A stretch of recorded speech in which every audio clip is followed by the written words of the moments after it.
नमस्कार। स्वागत छ हजुरहरूलाई हजुरहरूकै प्यारो show I for change youth for change परिवर्तनका पाइलाहरूमा म होस्ट प्रतिभा श्रेष्ठ र यो कार्यक्रम हप्ताको एक दिन शुक्रबार साँझ 3 बजेदेखि 4 बजेसम्म नेपाल रिपोर्ट्स युट्युब च्यानल साथसाथै फेसबुक पेजबाट लाइभ प्रसारण गरिनेछ।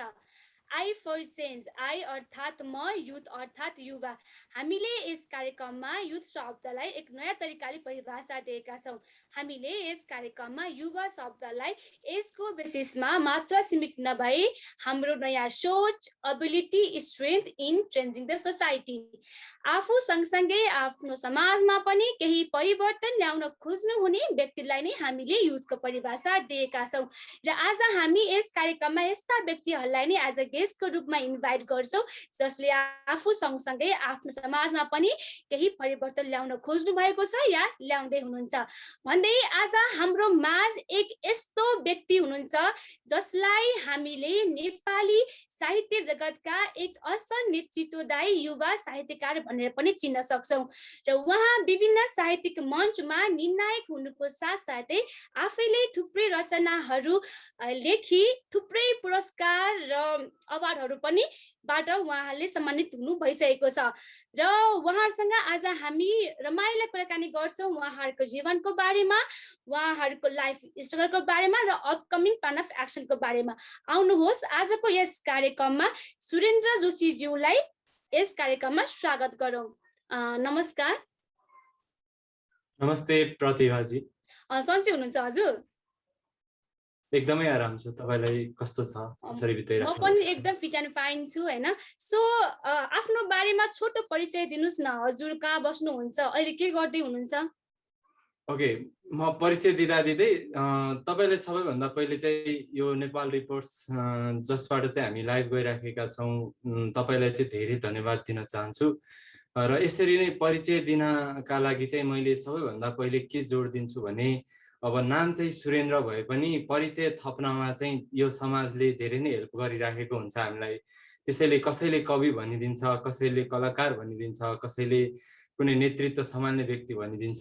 ठ्याक्कै परिचय पत्ता लगाउन चाहिँ गाह्रो हुँदाहुँदै पनि मैले अब कविता लेख्छु अनि मेरो कविताहरूले चाहिँ मलाई कवि भन्नलाई चाहिँ बनाइदिन्छ अनि यसरी चाहिँ मैले आफ्नो परिचयलाई जोडे प्रतिभाजी। सो अहिले यस्तो अब योभन्दा अगाडि त हाम्रो नेपालमा भइरहेको थियो लकडाउन होइन, त्यो समयमा चाहिँ हजुरले आफ्नो समय कसरी बिताउनु भइरहेको थियो र आफ्नो समयलाई हजुर सदुपयोग गर्नुभयो कि भएन? कि कविताहरू केही नयाँ लेख्नु भयो कि यस्तो के गर्नु भएको छ त? पहिलो लकडाउन चाहिँ एकदमै त्यो नयाँ भयो नि त, हामीलाई थाहा नै थिएन। त्योभन्दा अगाडि लकडाउन भन्ने वर्ड नै सुनेको थिएन क्या मैले त, साँच्चीकै भन्ने हो भने। अनि पहिलो लकडाउनको बेलामा चाहिँ एक्कासी के नभयो जस्तो हुने। तर अहिले दोस्रो पटकको वेबबाट जुन लकडाउन भएको थियो त्यस बेलामा चाहिँ मलाई पहिलोको भन्दा चाहिँ सहज भयो बिताउनका लागि चाहिँ। अलि कामहरू भएर पनि होला हुन त, तर कविता लेख्ने कुरामा चाहिँ रचनाहरू गरिन्छ अथवा कोठामा भए पनि बाहिर भए पनि मेरो रचनामा चाहिँ अझै सजिलो चाहिँ भएको छ जस्तो लाग्छ मलाई लकडाउन भएर पनि। हजुर पक्कै पनि लकडाउनको समयमा जस्तो केही काम पनि हुँदैन र के लेखौँ भन्ने नि हुन्छ, दिमागमा धेरै कुराहरू पनि खेलेपछि अभियसली खाली पानामा त कोरिनै हाल्छ होइन त? यस एक्ज्याक्टली, सही हो यो कुरा चाहिँ। हजुर हजुर। सो अब सबैको एउटा आफ्नो जर्नी हुन्छ होइन। सो हजुरले चाहिँ यो साहित्यिक क्षेत्रमा चाहिँ कहिलेदेखिबाट चाहिँ टेक्नुभयो पाइला, अनि यसको बारेमा हजुरको साहित्यिक यात्राको बारेमा थोरै के प्रकाश पाइदिनुहोस् न। अब मैले अस्ति यो लेख्नेवाला प्रश्नहरूमा पनि भनेको थिएँ मेरो साहित्यिक यात्राको बारेमा। एउटै ठाउँमा एउटै बिन्दुमा गएर चाहिँ मेरो यो यात्रा जोडिँदैन। जुन अनुहारहरू मैले देखेको छु, जुन मान्छेबाट मैले सूचना लिएको छु, जुन मान्छेबाट मैले सिक्ने अवसर पाएको छु, उहाँहरू नै जहिले पनि मेरो त्यो जरोमा रहनुहुन्छ। तर एउटा यात्रा बाटोलाई देखाउँदाखेरि चाहिँ मैले सधैँ के जोड दिन्छु भने महाकविले पनि भनेका छन् ग्रन्थहरू पढ्नु, आफ्ना सिपलाई अभ्यास गर्नु भनेर भनेका छन् कि। अनि मलाई पनि त्यस्तै लाग्छ। मेरो बाल्यकाल हुँदाखेरि मैले हाम्रो हिन्दू रिलिजियस भ्यूमा लेखिएका किताबहरू रामायण महाभारतहरू पढ्ने अवसर पाएँ, जुन मेरो हजुरबुवाले मलाई त्यो यात्रामा चाहिँ सधैँ हात दिनुभयो। उहाँ अहिले नभए पनि मैले त्यो उहाँलाई चाहिँ छुटाउँदैन र त्यसका साथसाथै बाँकी अब रेडियोमा काम गर्दाखेरि रेडियोको प्रबन्धन निर्देशक हुन् अथवा साथीभाइहरू हुन् अथवा बाल क्लबमा हुँदाखेरि बालबालिका साथीहरू हुन्, त्योभन्दा माथि पुगिसकेपछि युवा साथीहरू र 2016मा चाहिँ मैले स्पोकन वर्ड नेपाल ग्रुपलाई भेट्ने मौका पाएँ, जहाँ चाहिँ शब्दका योद्धाहरू ओल्ड वरियर्स नेपाल भनेर काम गरिराख्नु भएको रहेछ 2010बाट चाहिँ उहाँहरू। अनि त्यो बेलामा भेट हुँदाखेरि चाहिँ मैले स्पोकन वर्ड पोइट्रीको बारेमा चाहिँ कार्यशाला लिएँ अनि आफ्नो मेन्टरहरूबाट सिकेँ। यसरी चाहिँ यो मेरो कविता लेखनको जर्नी र मेरो कविता प्रस्तुतिको जर्नी चाहिँ यसरी रहेको छ प्रतिभा। सो अब के अहिलेसम्म आइपुग्दाखेरि चाहिँ हजुर कतिवटासम्म कविताहरू चाहिँ लेख्नु भइसकेको छ? ठ्याक्कै मैले त्यो जोडे त जोडेन है कति लेखेँ भनेर, तर खै अब के भन्ने, तर लेखेँ नै, म लेखिरहेको हुन्छु। अब कोही चाहिँ कमिसन पिसहरू हुन्छ अनि त्यसरी लेखिन्छ, कोही चाहिँ आफै लेख्छु र कपीको लास्ट पानामा पनि हुन्छ अनि हराउँछ, त्यही भएर गनिँदैन कि अब यो कविताहरू त। केही छैन। सो भनिन्छ नि अब सबैको आफ्नो एउटा इच्छा हुन्छ कुनै फिल्डमा जाने भनेर होइन। अब हाम्रो पनि लाइफमा केही कुराले इन्फ्लुएन्स गरिरहेको हुन्छ केही कुरा गर्नको लागि होइन। सो हजुरको लाइफमा त्यस्तो के कुराले चाहिँ इन्फ्लुएन्स गरायो हजुरलाई कि म कविता चाहिँ लेख्नुपर्छ है, म यो साहित्य क्षेत्रमा जानुपर्छ है, त्यस्तो के कुराले चाहिँ हजुरलाई आकर्षित गरायो? अब त्यो मलाई चाहिँ त्यो भाषण दिन मन लाग्थ्यो। स्पिच कम्पिटिसन चाहिँ मेरो एकदम बच्चा बेलाको फेभरेट हो। त्यो कम्पिटिसनहरूमा चाहिँ कवितामा चाहिँ कम हुन्थ्यो, तर म वक्तित्व कला प्रतियोगिता भयो भने चाहिँ आफ्नो भाग छुटाउँदैन थिएँ जहाँ भयो भने। अनि त्यसले गर्दाखेरि चाहिँ मलाई त्यो एक्सप्रेसन पर्फर्मेन्स गर्नुपर्छ भन्ने चाहिँ ज्ञान रहेको रहेछ भन्ने चाहिँ आजभोलि थाहा पाउँछु कि। अनि तर अब अहिले पनि कविता लेख्नलाई चाहिँ मलाई केले असर पारिरहेको छ भने मैले भन्ने एउटै कुरा हो भने प्रभाव र अभावले गर्दाखेरि चाहिँ तपाईँको भावनामा जहिले असर पर्छ कि। या त केही कुराको प्रभाव भयो भने पनि भावनामा असर पर्छ, या केही कुराको अभाव भयो भने। अनि जब हामी आफ्नो जनेन्द्रिय विवरण बढी कलेक्ट गर्छौँ, जनेन्द्रियहरूलाई बढी सक्रिय गराउँछौँ, त्यति बेला चाहिँ हामीले जानकारी इन्फर्मेसनहरू धेरै पाउँछौँ क्या। अवेरनेस एकदमै धेरै लेभलमा हुन्छ, जसले गर्दाखेरि चाहिँ हाम्रो भावनात्मक पक्षहरूमा चाहिँ टुच्चा भए पनि छुन्छ नि त। अनि त्यसले गर्दाखेरि चाहिँ मलाई लाग्छ यो कविता लेख्नुपर्छ, भावनालाई एक्सप्रेस गर्नुपर्छ, आफ्नो फिलिङ्सलाई एक्सप्रेस गर्नुपर्छ भन्ने जस्तो लाग्छ कि। अब त्यो नै हो मेरो लागि एउटा असर पार्ने तत्त्व जस्तो लाग्छ मलाई। पक्कै पनि हजुरले सही भन्नुभएको छ होइन। अब यो कुराहरू गर्दाखेरि चाहिँ होइन, अब कविता लेख्ने पनि एउटा समय त पक्कै पनि हुन लाग्छ, तर पनि कोही मान्छेलाई चाहिँ ओके होइन म चाहिँ अब बेलुका लेख्छु होइन, म चाहिँ बिहानतिर लेख्छु होइन, म दिउँसो लेख्छु, त्यो एउटा हुन्छ नि एउटा समय हुन्छ जुन बेला चाहिँ आफूले लेख्न रुचाउन लाग्ने मन लाग्ने होइन। जस्तै मलाई पनि कस्तो हुन्छ भन्दाखेरि चाहिँ ओके अन द स्पोट दिमागमा के आयो भने म कपीमा कोडी नै हाल्छु, नत्र भने पछि त मैले बिर्सिन्छु क्या। सो त्यस्तै अब हजुरको लाइफ त्यस्तो केही समय हजुर छुटाउनु भएको छ कविता लेख्नको लागि कि हजुर पनि अन द स्पोट दिमागमा आउने बित्तिकै हजुरले ओके कविता चाहिँ लेख्न सुरु गरिहाल्नुहुन्छ, त्यस्तो केही समय छुटाउनु भएको छ कविताको लागि?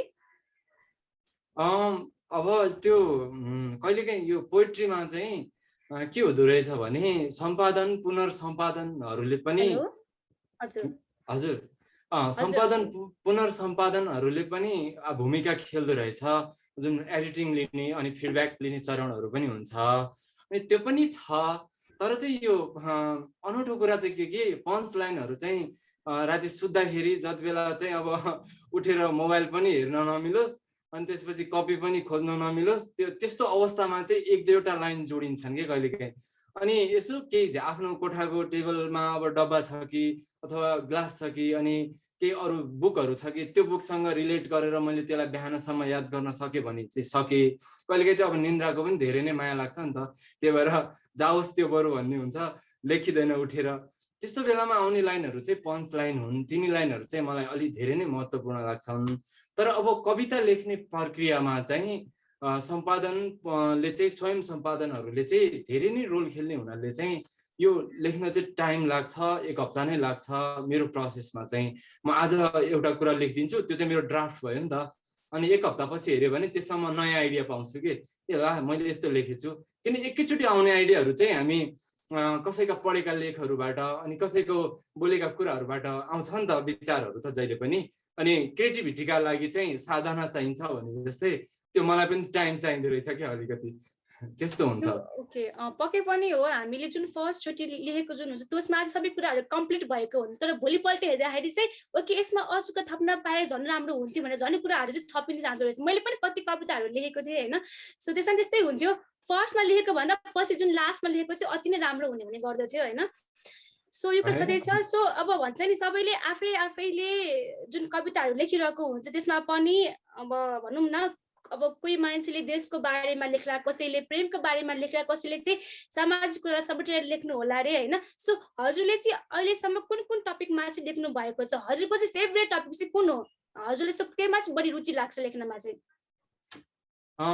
यो फेभरेट टपिक चाहिँ हुन्छ नि, अब साहित्यलाई चाहिँ फितलो छ नि त, जहाँ पनि लेख्न मिल्छ, तर फेभरेट टपिक चाहिँ हुन्छ नै। म चाहिँ अलिकति फ्रिडम अनि त्यसपछि फ्रिडम एन्ड लभको लागि चाहिँ लेख्छु जस्तो लाग्छ। आफ्नै रचनाहरूलाई चाहिँ फेरि हेर्दाखेरि अब त्यो लभ त अब जसरी जुन तरिकाको पनि हुनसक्छ र स्वतन्त्रता भन्ने बित्तिकै आफैमा कति गहिरो छ।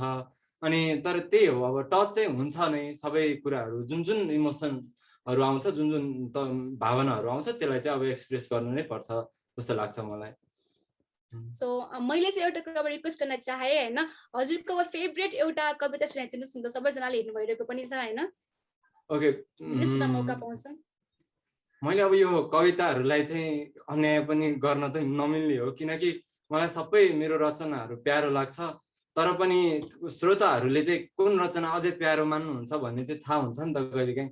अनि त्यही भएर यो एउटा कविता चप्रेम भन्ने कविता छ, जुनमा चाहिँ मैले अभ्यास गरेको छु, शब्दको अभ्यास गरेको छु। त्यो मेरो के अरे प्यारो कविता हो। सबै कविहरूले मुनलाई चाहिँ आफ्नो एउटा लभ एक्सप्रेस गर्नलाई अथवा केही सुन्दर चिज छ भने चन्द्रमालाई चाहिँ देखाउन खोज्छ। अब यो चन्द्रमाको बिम्बलाई लिएर पनि लेखिएको कविता हो। यसरी सुरु हुन्छ: कपुरी क खरायो ख गाईगोडे ग घर जस्तो घ गाङ थुप्ली ङ चौबाटो बीचमा उनी चमक्क चम्किदा चह चह चम्केका तारालाई एक चन्द्रमाले च्याट्टै बिर्सिन पुग्यो। चलमल चच्छुहरू चन्द्रमा जस्तै चहकिलो भई चारैतिर चहक चम्काएको थियो। जति बेला मेरी चन्द्रमोहनी आफ्ना चालहरू चलिरहेकी हुँदा विश्व चलायमान छ कि छैन भनी चेष्टा गर्थे।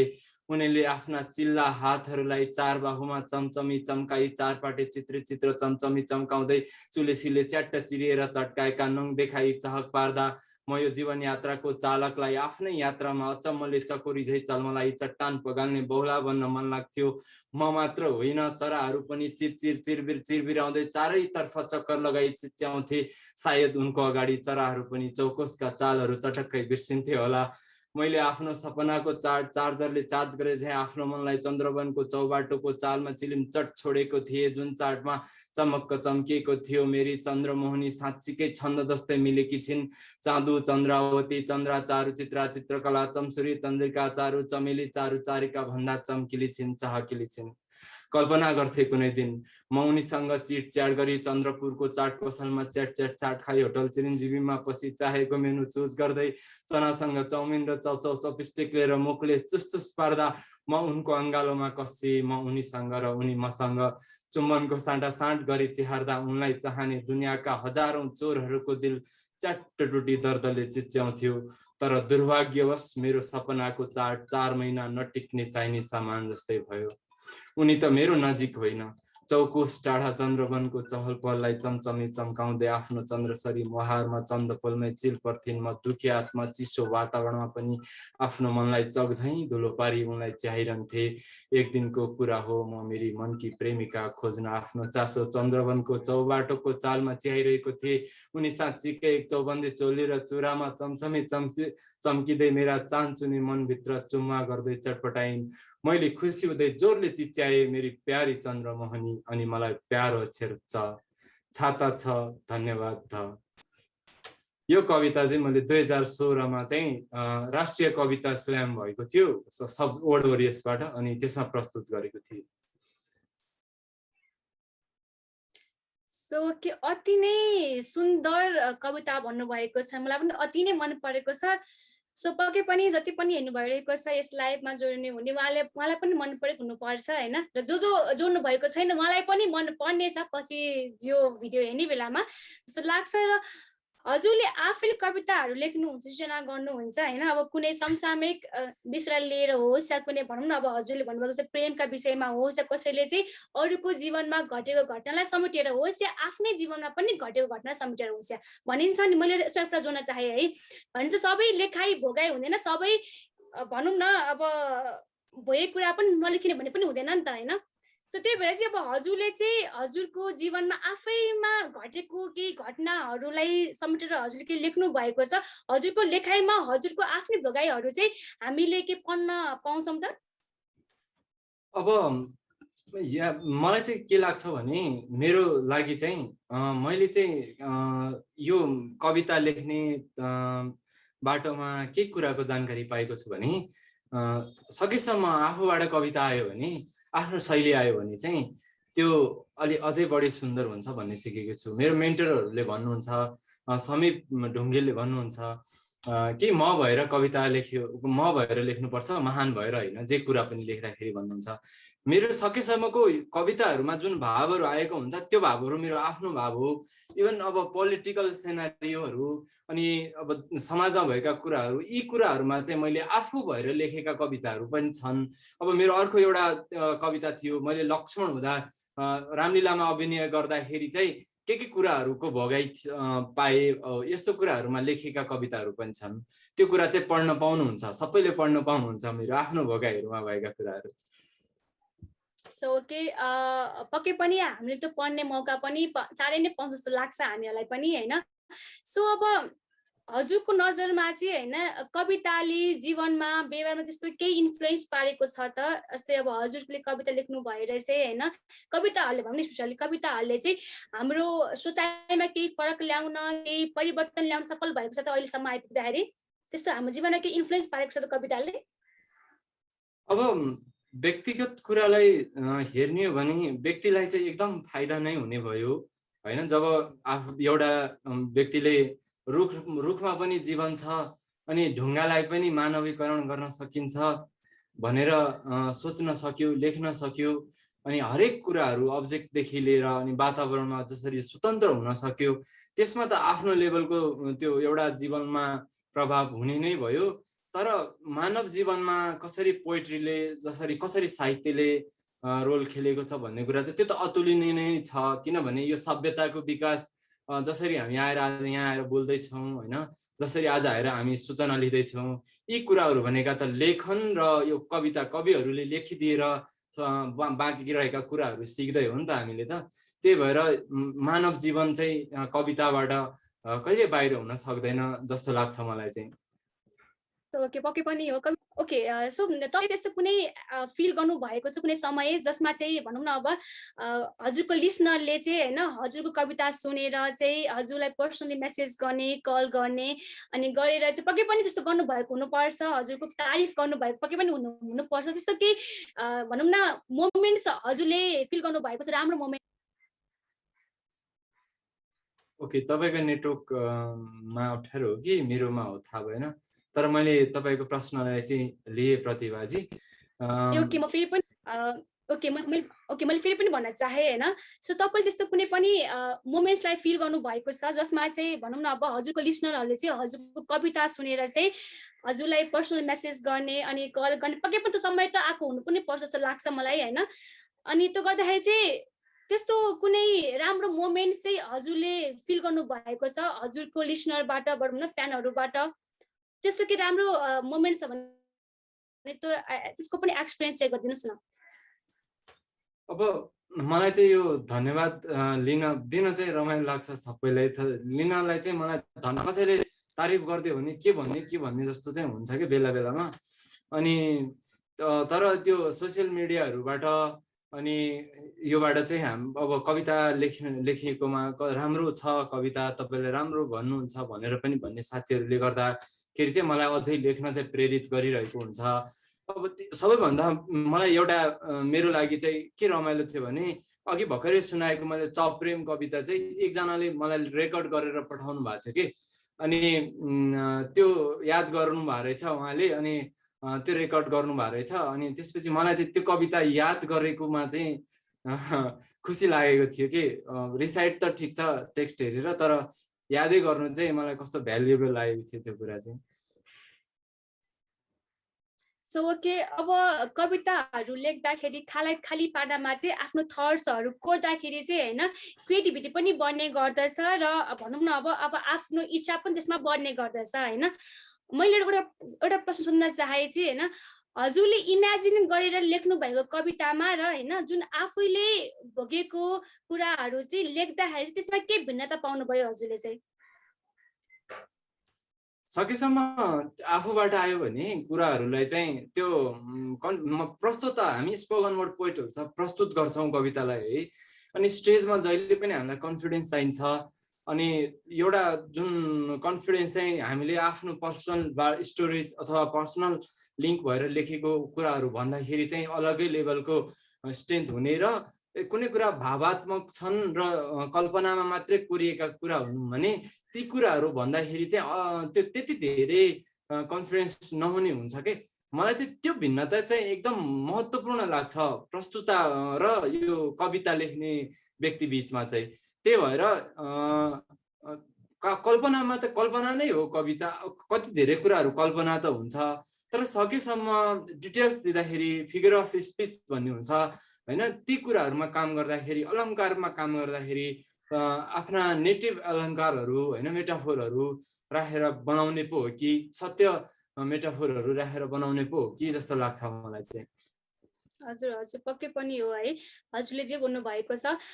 र जुन अहिले हाम्रो नेपालको स्थिति छ होइन हजुरले अब भन्नु कुनै मानिसहरूले चाहिँ हाम्रो लिडरहरूको बारेमा लेख्नुहुन्छ कसैले चाहिँ पोलिटिकल इस्युको बारेमा लेख्नुहुन्छ होइन हजुरले चाहिँ यस्तो कुनै ट्राई गर्नुभएको छ लेख्नमा चाहिँ पोलिटिकल इस्युको बारेमा र के यो लेख्न जरुरी छ अहिले कन्डिसनमा चाहिँ? अब नेपालकै इस्युलाई हेर्ने हो भने चाहिँ नेपालमा अब मलाई कस्तो दुःख लागिरहेको थियो यो कुरा भन्न पनि मन लागिरहेको थियो। विगतमा कोरोना अहिले पनि अवस्था त सुध्रेको म कहिले नै भन्दैन होइन किनभने अझै धेरै बाँकी छ सुध्रिनलाई चाहिँ।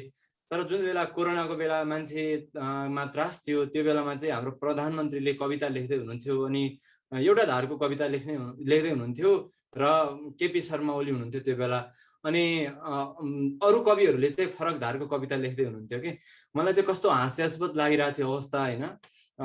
कसरी लेख्न सक्छन् कविहरू समृद्धि आउन छ भनेर कविताहरू त्यो बेला केपी ओलीलाई पनि कवि मान्ने हो भने चाहिँ। अनि तर अहिले पनि नेपालमा चाहिँ जुन अब कविता लेख्ने परम्परा छ अझै पनि राजनीतिक विषयमा अझै पनि स्वतन्त्रताका विषयमा अझै पनि अधिकारका विषयमा कुन समुदायको व्यक्तिले चाहिँ बढी कविता लेखिराखेको छ भनेर चाहिँ हामीले देख्नुपर्छ। कुन कथाहरू चाहिँ बढी बाहिर आइरहेको छ त्यो कुराहरू पनि हेर्नुपर्छ जस्तो लाग्छ मलाई चाहिँ। अनि त्यही भएर अवश्य नै जरुरी छ यो अहिलेको अवस्थामा मात्रै होइन अझै लेखिएकै छैन जुन भावले लेखिनुपर्ने कविताहरू त्यो आएकै छैन त्यो कलालाई अझै पनि बाहिर निकाल्नलाई चाहिँ वातावरण बनेकै छैन जस्तो लाग्छ क्या मलाई चाहिँ। सो मैले चाहिँ लेख्छु होइन लेख्नै पर्छ जस्तो पनि लाग्छ मलाई चाहिँ।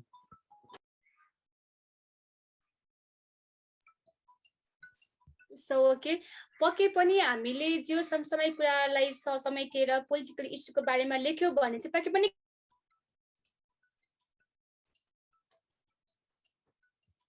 केही परिवर्तन चाहिँ आउँछ जस्तो लाग्छ मलाई पनि होइन। यस्तो कुराहरू लेख्दाखेरि चाहिँ होइन नेपालमा चाहिँ पोइट्रीको स्थिति कस्तो छ पहिलाको समयमा र वर्तमान स्थितिमा चाहिँ? मैले अझै पनि अध्ययन गर्दैछु नेपालको पहिलाको समसामयिक कविताको त्यो यात्रा कस्तो थियो भनेर पनि तर म त्यति धेरै किताब अझै पनि पढ्न पाएको छैन। भर्खरै आफूले मैले कोर्सको कुराहरू कम्प्लिट गर्दैछु तर मलाई जति पढेँ त्यो के लाग्छ भने एकदम पहिलाको साहित्य पनि एकदम धनी थियो हाम्रो नेपालमा भाषा र साहित्य होइन। अनि जसरी सबै भाषालाई सम्मान गरिएको थियो त्यो बेलामा र अहिले पनि छ त्यो साहित्यमा अङ्ग्रेजी अनुवादहरू हुन धेरै नै थालेको छ जब इन्टरनेटको सुरुवात भयो जब यो हामी टेक्नोलोजीतिर जान थाल्यौँ अनि हामीले विश्वकै साहित्यलाई पढ्ने मौका पाउँदैछौँ अब चाहिँ है। अनि जुन पहिला वारबाट सफर भयो अनि राणा कालबाट पनि सफर भयो हाम्रो कम्युनिटी, त्यो भावहरू अझै पनि नेपाली कविताहरूमा देखिन्छ के पुरानो पुरानो कविताहरूमा। अब जसले पनि लेख्यो, बालकृष्ण समले लेख्यो अथवा भूपी शेरचनहरूले लेख्यो, पारिजातले आफ्नै महिला क्रान्तिको बारेमा धेरै राम्रो उदाहरणीय काम गरेर जानुभएको छ साहित्य जगतमा चाहिँ। सो यसरी चाहिँ राम्रो तरिकाले रिच भएर आएको छ र अब पनि हामीले चाहिँ लेख्नुपर्छ, आवाजहरूलाई बाहिर ल्याउनुपर्छ भन्ने चाहिँ म जोड दिन्छु। ओके ओके, पक्कै पनि हैन। अब हजुरले चाहिँ समसामयिक विषयलाई समेटेर जस्तो कस्तो खालको कविता लेख्नु भएको छ, एउटा कविता सुनाइदिनु हुन्छ हजुरले? ओके, हुन्छ हजुर। यो कविताको शीर्षक चाहिँ निम्तो कविता हो। यसरी सुरु हुन्छ। कुनै नेता त्यता आयो भने यता पठाइदिनु, यता म मात्र रोएको छैन, देशकै मान्छेका सपनाका हिमाल फुटेर प्रत्येक वर्ष त्रिशुली, गण्डकी र नारायणीको बहाव बढाउँदैछ।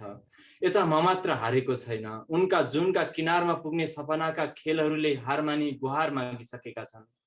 ए सदस्यज्यू, यहाँ त दुःख छ, बेहाल भई लाल परेका हातका फोकाहरू हाँस्दैछन्।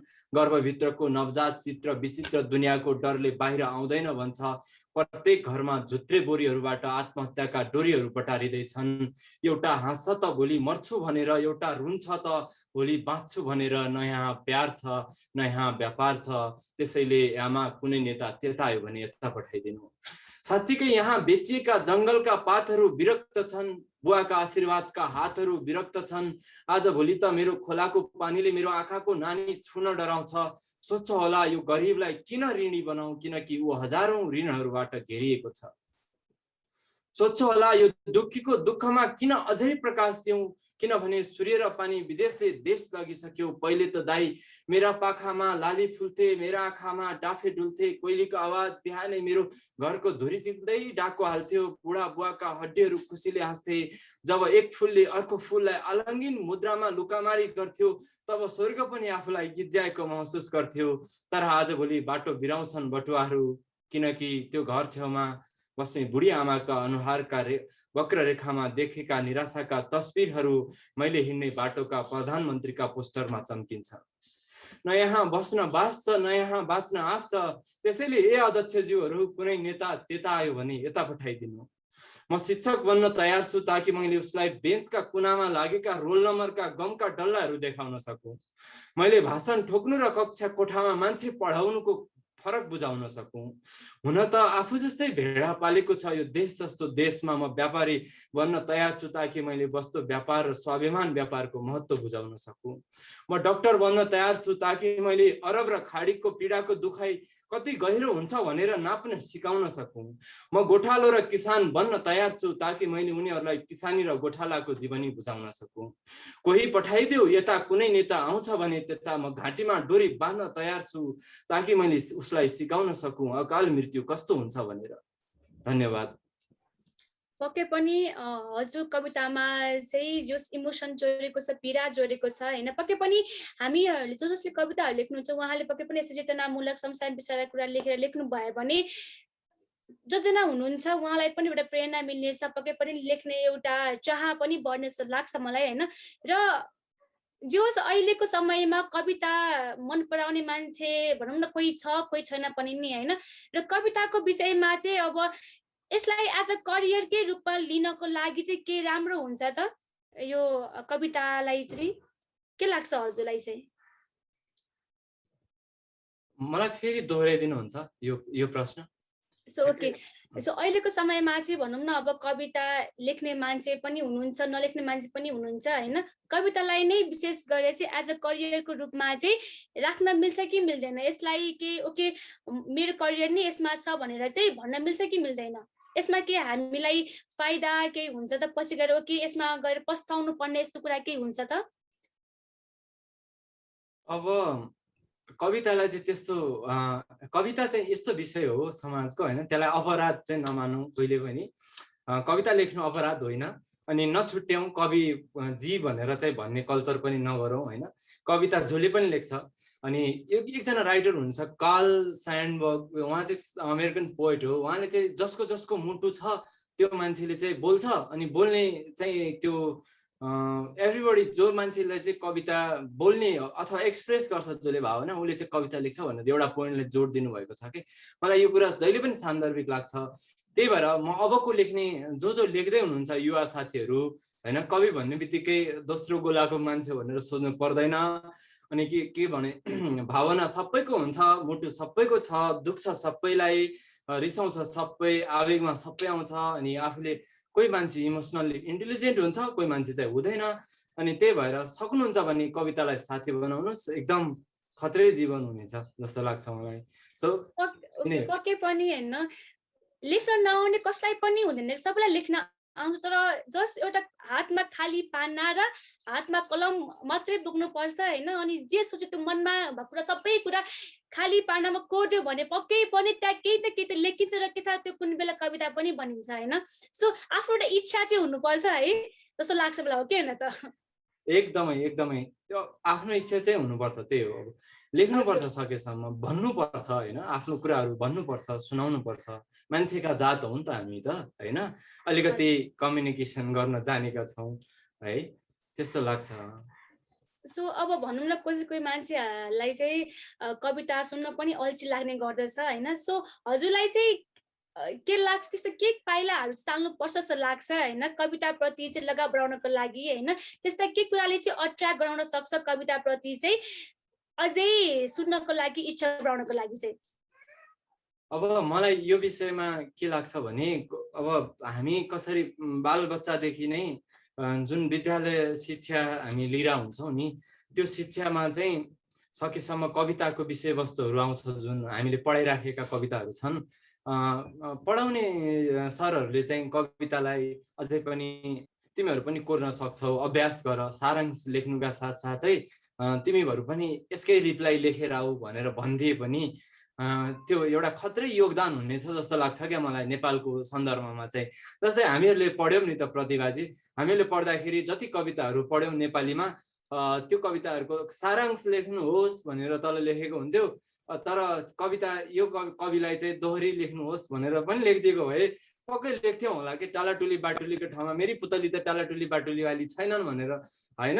यस्तो अभ्यासहरू चाहिँ गराउनुपर्छ जस्तो लाग्छ विद्यालय स्तरमा, अनि सानोदेखि पोइट्रीका लागि। अनि बाँकी चाहिँ जब मान्छे हुर्किँदै जान्छ उसले चाहिँ जसरी आफ्नो विवरण लिन सक्दछ, के अब जसरी छुट्याउँछौँ नि त हामी, के राम्रो के नराम्रो, के ठिक के बेठिक भन्ने छुट्याउने उमेर पनि आउँछ नि त हाम्रो। अनि त्यति बेलामा चाहिँ जब आफ्ना धारणाहरू बनाउन थाल्छौँ अनि आफ्ना धारणामा अरूका धारणाले गर्दाखेरि हस्तक्षेप हुन्छ, त्यो बेलामा चाहिँ आफ्नो विचार राख्नका लागि चाहिँ खत्रै माध्यम हो।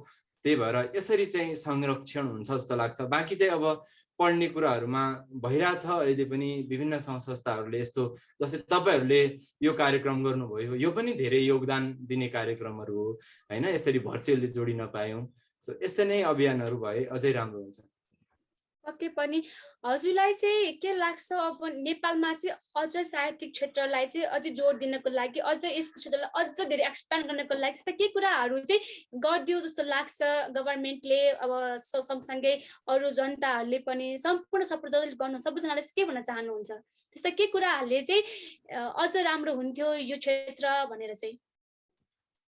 अब यो क्षेत्रमा म चाहिँ सबैभन्दा अनुरोध के गर्न चाहन्छु भने नेपालको सन्दर्भमा लाइक गभर्मेन्टलाई पनि अनि समाजलाई पनि र जुन साहित्यको खम्बा बनेर उभिएका संस्थाहरूलाई पनि सकेसम्म सुनिदिनुहोस् सबैका कुराहरू होइन। अनि भर्खर लेख्नेहरूलाई पनि उहाँहरूको पनि साहित्य हो भनेर एउटा त्यो लेभलको कम्युनिटीलाई, सबैका कुरालाई रेस्पेक्ट गर्ने कम्युनिटी बनाइदिनुहोस् होइन। कसैले मैले कविता लेखेको छु भनेर तपाईँलाई देखाउँदैछ भने तैँले यति धेरै लेखेको छु भनेर मलाई देखाउनु पनि सबैभन्दा ठुलो कुरा हो भन्ने व्यवहारलाई चाहिँ विकास गरिदिनुहोस् है। त्यसले गर्दाखेरि प्रोत्साहन हुन्छ होइन। अब मेन स्ट्रिम साहित्य भन्ने तपाईँलाई थाहा छ प्रतिभाजी, नेपालमा अहिले मेन स्ट्रिम साहित्य पनि छ जसले चाहिँ हामी मात्रै कवि हो, यो मात्रै लेख्यो भने कविता हुन्छ, तिमीहरू त उफ्रिन्छ मात्र, तिमीहरू त बोल्छ मात्र होइन, प्रस्तुत गर्ने कविहरू लय मिल्नै पर्छ, यो हुनै पर्छ, नियम बाँधिनै पर्छ भन्ने किसिमको पनि त छ नि त साहित्यमा। यो कुराहरूले गर्दाखेरि चाहिँ कस्तो हुन्छ भने ए म त लेख्नै नसक्ने रहेछु, मेरो त मिल्दै नमिल्दो रहेछ भन्ने चाहिँ भावना जाने कि। तर सपोर्टिभ इन्भाइरोमेन्ट बनाइदियो भने होइन, अनि त्यो त्यस्ता त्यस्ता किसिमका कार्यक्रमहरू भइदियो भने, अनि त्यसपछि कम्पिटिसनमा चाहिँ नम्बरको कम्पिटिसन हुनुभन्दा पनि पोइट्रीको प्रस्तुतिको कम्पिटिसन गराइदियो भने होइन, त्यसरी चाहिँ नेपालमा कविता लेख्ने मान्छेहरूलाई पनि प्रोत्साहन हुन्छ होला र यो साहित्य क्षेत्रलाई चाहिँ अझै बलियो हुन्छ होला, सबै ठाउँको कथाहरू आउँछन् होला, सबै ठाउँका सूचनाहरू आउँछन् होला जस्तो लाग्छ मलाई चाहिँ। पक्कै पनि हो जस्तो लाग्छ हामीलाई पनि होइन। सो अब भनौँ न, अघि हजुरले भन्नुभयो करियर क्षेत्रमा पनि यसमा त्यही भनेर त लेख्न सकिँदैन होइन, तर अब आफूले मनमा लेखेको कुरा चाहिँ कोर्नुस कपीमा होइन, एटलिस्ट केही न केही त लेखि नै हाल्छ। इच्छा हुनुपर्छ, जहाँ इच्छा त्यहाँ उपाय त पक्कै पनि भइ नै हाल्छ होइन। सो हजुरले चाहिँ अब अहिलेको युवाहरूलाई चाहिँ यस्तो के भन्न चाहनुहुन्छ, कविताप्रति चाहिँ लेख्नुहोस्, अब यो कविताप्रति चाहिँ आफ्नो लगाव बढाउनु के भन्न चाहनुहुन्छ युवाहरूलाई चाहिँ, यस्तो के सजेसन दिन चाहनुहुन्छ जसले अब इच्छा लाग्छ नि होइन कविता लेख्नलाई, अब जो सुरुवात गर्दै हुनुहुन्छ, जो लेख्नु भइसकेको छ, उहाँहरूलाई चाहिँ के भन्न चाहनुहुन्छ? लेख्दै हुनुहुन्छ, सुरुवात गर्दै हुनुहुन्छ, लेख्दै हुनुहुन्छ साथीहरू भने प्लिज सुनाउनु पनि होस् है। सबै साथीहरू आफ्नो जति नजिक छ मैले लेखेँ भनेर सुनाउने ठाउँ खोज्नुहोस् है। तपाईँको कुरा कसले सुनिदिन्छ त्यो ठाउँमा सुनाउनुहोस्, सबभन्दा पहिले चाहिँ त्यो कुरा हो। अनि त्यसपछि अब एउटा ग्रुप बनाउनै पर्छ, आफ्नो कसरी चाहिँ फिडब्याक लिने होइन।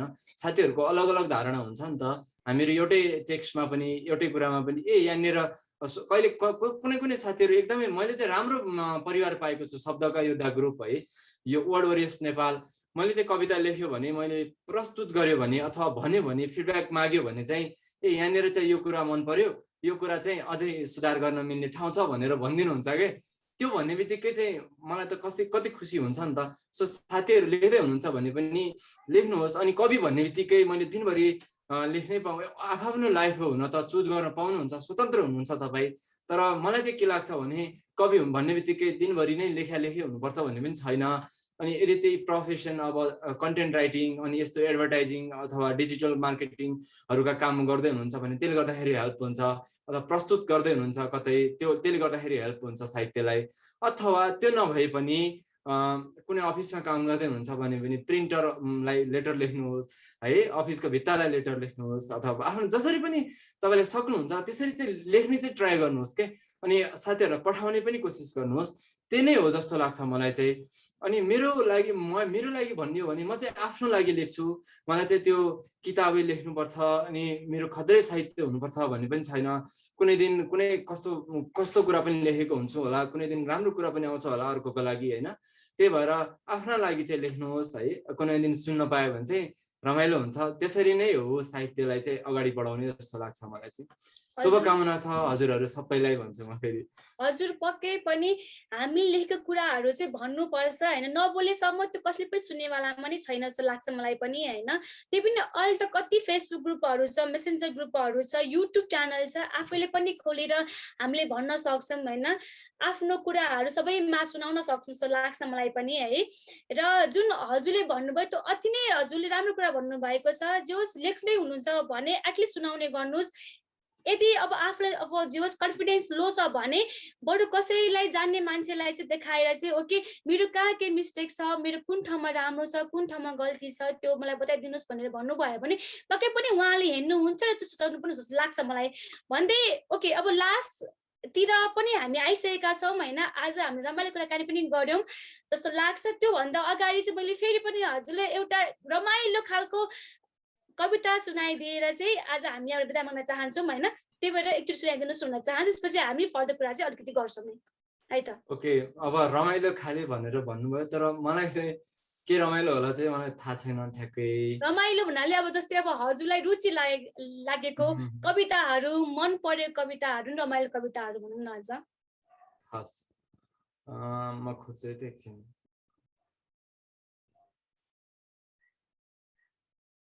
यो एउटा मैले त्यत्तिकै के अरे यो घरको कन्सेप्टमा लेखेको हो। घर चाहिँ महलभन्दा झोपडी मनपर्ने हुनाले मलाई, अनि झोपडी शीर्षक छ यो कविताको।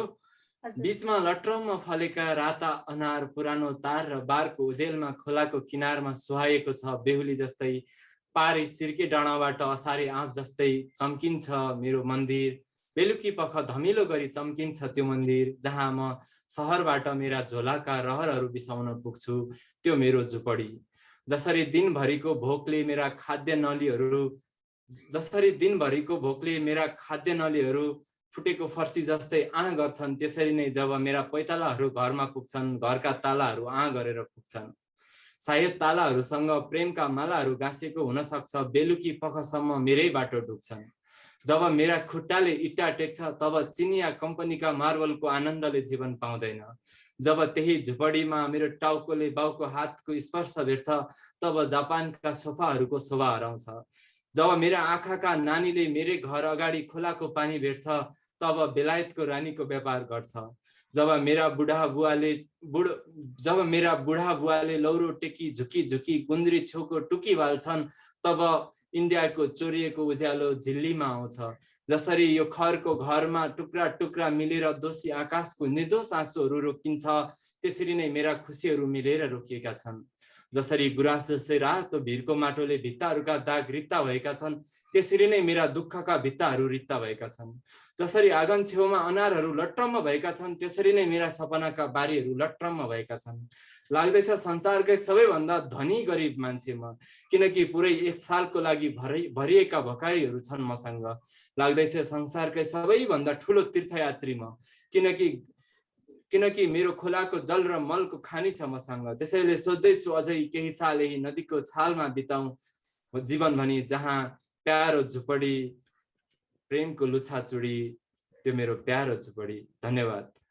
अति नै सुन्दर कविता रहेको छ है। पक्कै पनि जति पनि हामीलाई लाइभमा जोड्नु भएको छ र लाइभमा जोड्नु भएको छैन उहाँहरूले पनि पछि हेर्न पाउनुहुन्छ। र आजको यस कार्यक्रमबाट बिदा माग्नु अगाडि चाहिँ मैले फेरि कुरा भन्न चाहे यदि हजुरको कुनै यस्तो फेसबुक पेजहरू छ भने युट्युब च्यानल छ भने हजुरले त्यो पनि भन्न सक्नुहुन्छ हजुरले हैन त्यस्तो केही छ हजुरको? मैले त्यस्तो युट्युब अहिले नै ठ्याक्कै आफ्नैबाट चाहिँ मैले राखेको छैन तर तपाईले स्पोकन वर्ड नेपालको पेज फेसबुकमा चाहिँ स्पोकन नेपालको पेज अनि त्यसपछि word warriors poetry slam group भनेर त्यसमा पनि जोडिनु भयो भने म त्यहाँ चाहिँ जोडिन्छु त हजुरहरूसँग।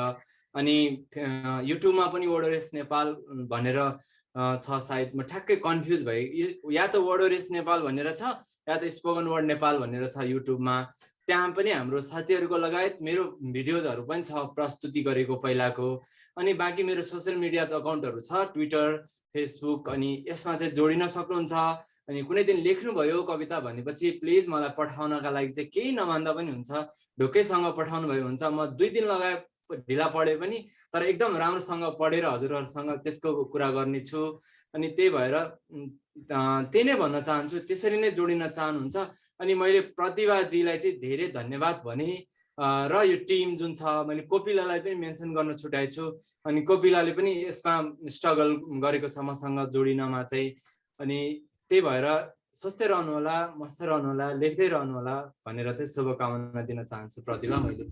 पक्कै पनि आज हजुर यस कार्यक्रममा आइदिनु भएर पक्कै पनि यो कार्यक्रम शोभा बढाउनु भएको छ भन्न चाहन्छु है। र जति पनि लाइभ हेर्नु भएको छ उहाँले हेर्नु भइरहेको जति पनि हेर्नु भएको छैन हजुरहरूले पक्कै पनि आज बेलुका या भोलि बिहानसम्म चाहिँ युट्युब च्यानल जुन नेपाल रिपोर्ट्स छ त्यहाँबाट पनि हजुरले हेर्न सक्नुहुन्छ। र उहाँले पनि आफ्नो जुन कविताहरू छ जुन भन्नुभएको छ त्यो च्यानलको नेम पनि उहाँले यसमा छोडिदिनुहुन्छ। सो त्यहाँबाट पनि हजुरले उहाँसम्म चाहिँ पुग्न सक्नुहुन्छ भन्दै आजको यस कार्यक्रमबाट म होस्ट प्रतिभा श्रेष्ठ बिदा गर्न चाहन्छु भन्दै हजुरको दिन सुख रहोस् शुभ रहोस् भन्दै आजको यस कार्यक्रमबाट फेरि पनि बिदा माग्दै नमस्कार।